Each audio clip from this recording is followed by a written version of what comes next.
Hola chavales, el día de hoy vengo a criticar a Oswald. Oswald es un pendejo de Discord fan de los dinosaurios. Se la pasa viendo porno de dinosaurios y no lo admite. Aparte de eso es colombiano y chileno, para los que dicen que Dios no castiga dos veces.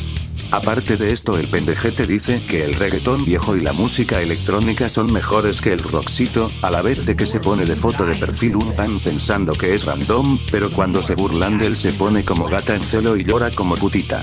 Ahora paso a dejarles su Discord para que lo acosen al pendejete. Chao.